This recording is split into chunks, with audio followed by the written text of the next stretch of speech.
gladness he initiates insight, and he even attains to arahantship like the elder Fusadeva who dwelt at Karkandakara.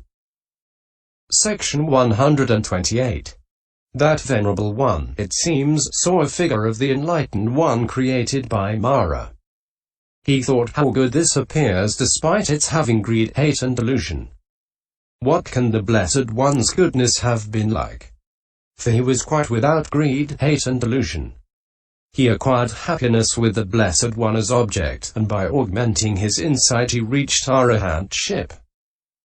The 7th chapter, called A Description of 6 Recollections in the Treatise on the Development of Concentration in the Path of Purification, composed for the purpose of gladdening good people. Opening parenthesis. End chapter 7. Notes. Note A1. The word Dhamma, perhaps the most important and frequently used of Pali words, has no single equivalent in English because no English word has both a generalization so wide and loose as the word Dhamma in its widest sense, which includes everything that can be known or thought of in any way, and at the same time an ability to be, as it were, focused in a set of well-defined specific uses. Roughly, Dhamma equals what can be remembered or what can be borne in mind. Dharetabba, as kamma equals what can be done. Katabba. The following two principal and overlapping senses are involved here. Opening parenthesis. A. The law as taught, and B. Objects of consciousness. Opening parenthesis. A. In the first case the word has either been left untranslated as Dhamma, or it has been tended as law or law.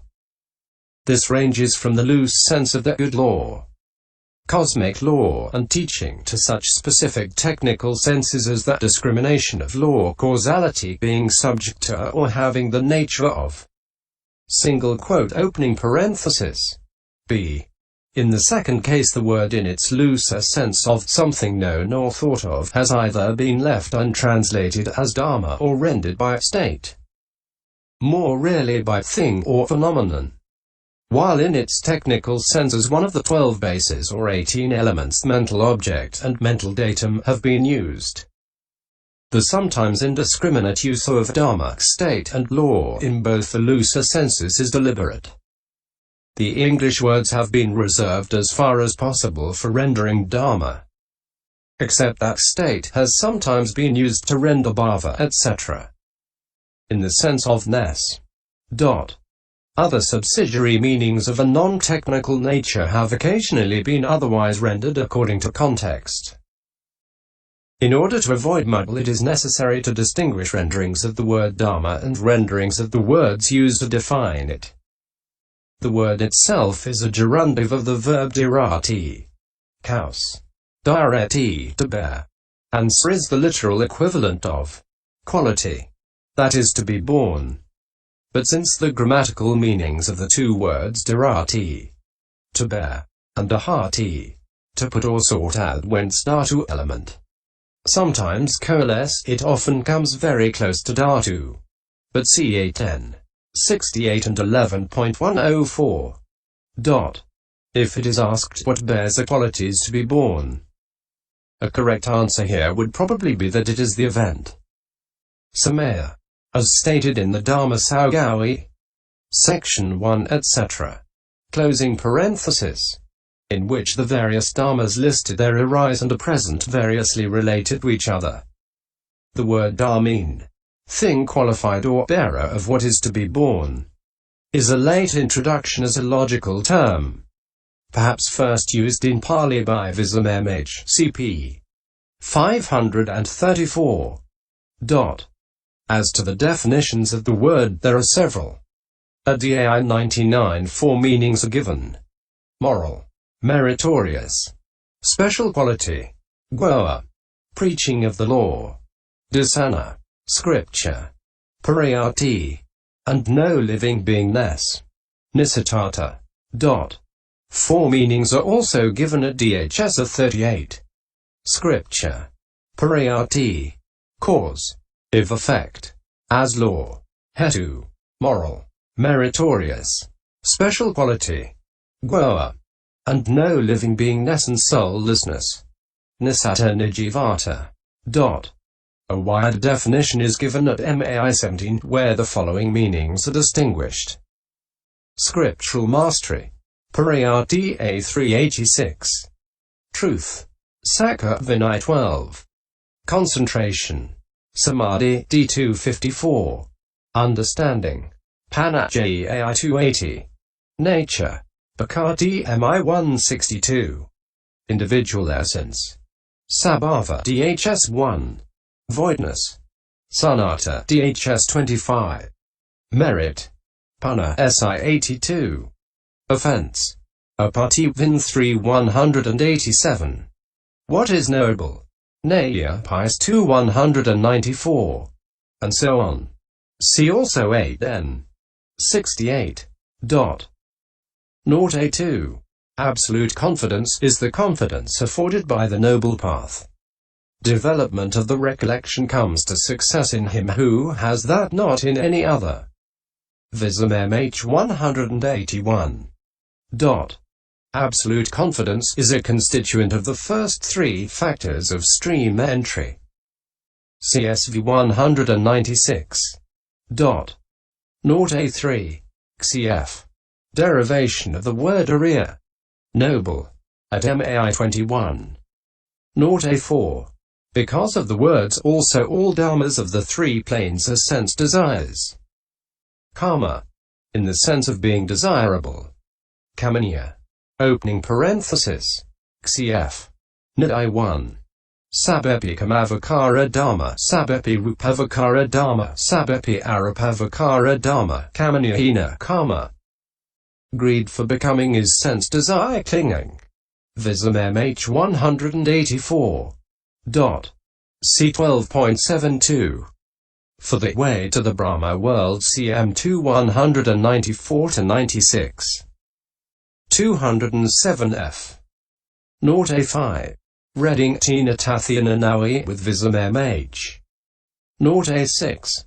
C 17 253f.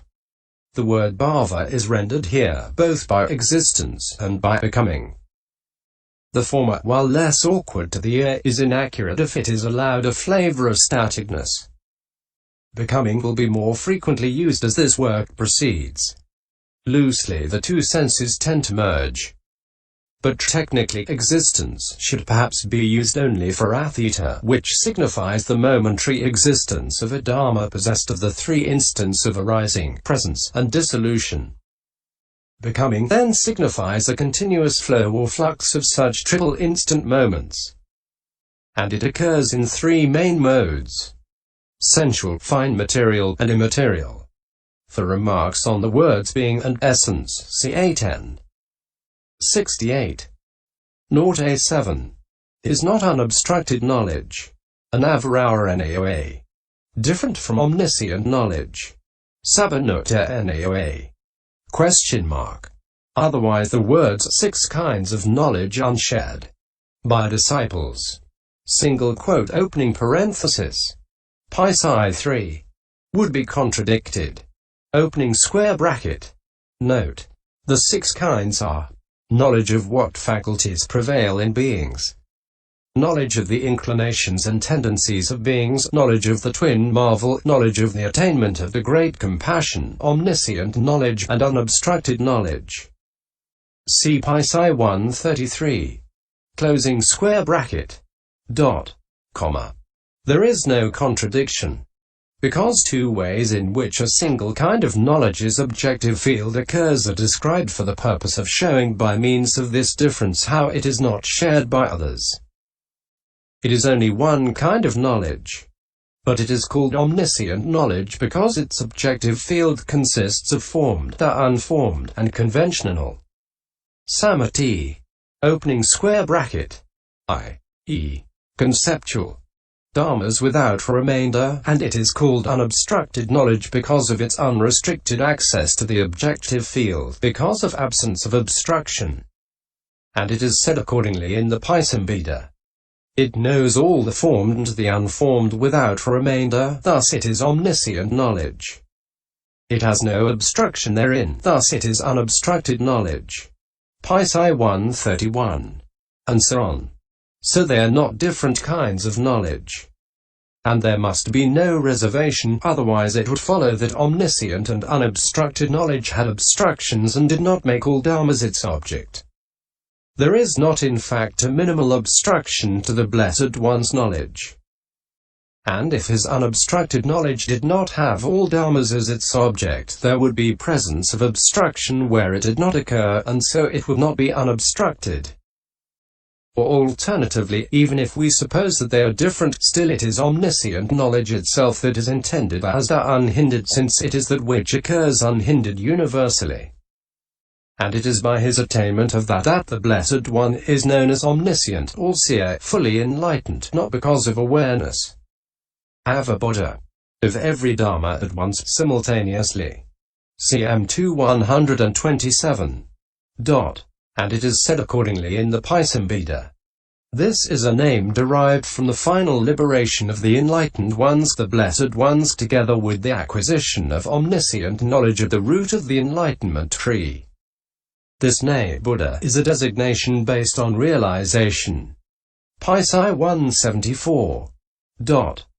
For the ability in the Blessed One's continuity to penetrate all dhammas without exception was due to his having completely attained to knowledge capable of becoming aware of all dhammas. Here it may be asked, but how then? When this knowledge occurs, does it do so with respect to every field simultaneously, or successively?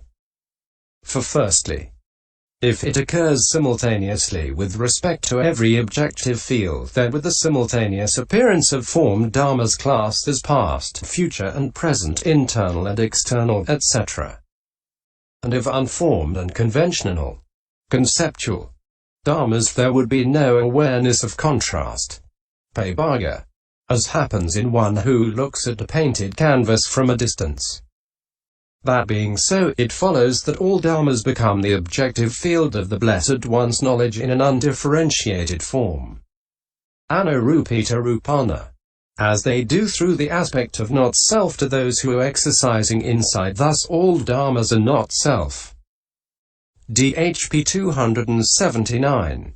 TH 678. MI 230. 264. S3 132. By 286. IV 14. Pis 2. Naught A 48. 62. Vinay 86. CF. Also a 3 444. IV 88. 338.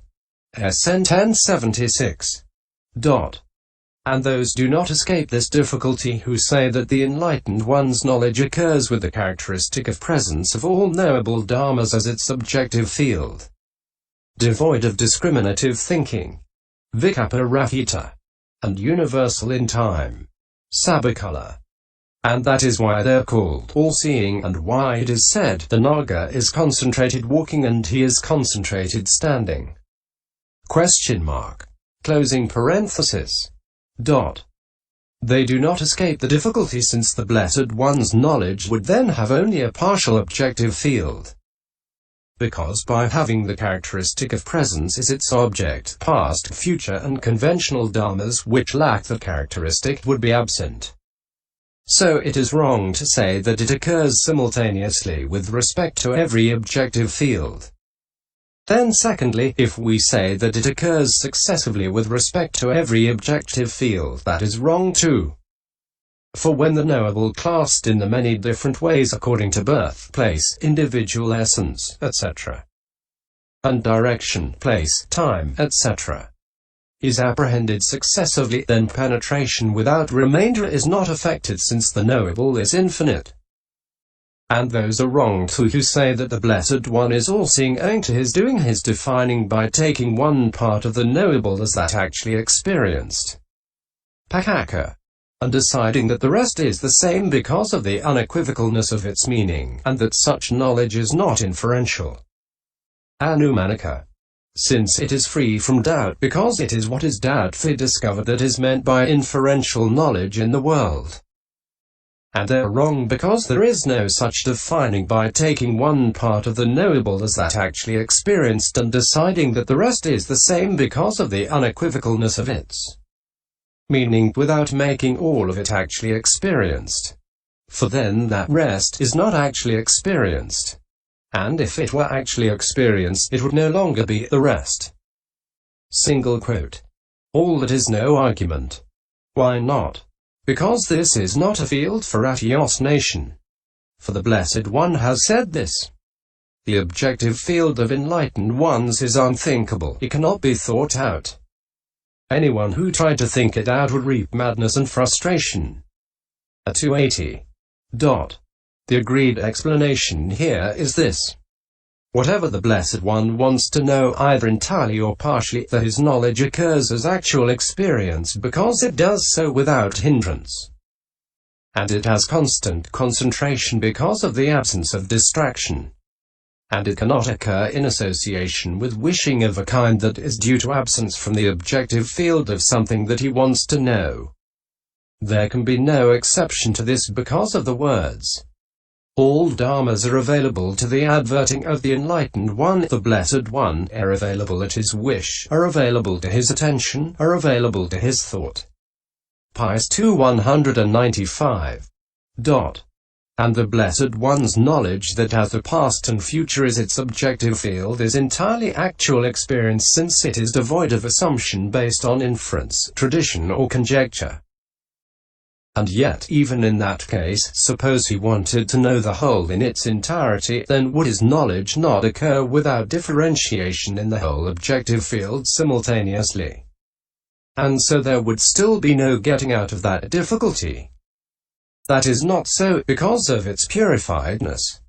Because the enlightened one's objective field is purified and it is unthinkable. Otherwise there would be no unthinkableness in the knowledge of the enlightened one, the Blessed One, if it occurred in the same way as that of ordinary people. So, although it occurs with all dharmas as its object, it nevertheless does so, making those dharmas quite clearly defined, as though it had a single dharma as its object.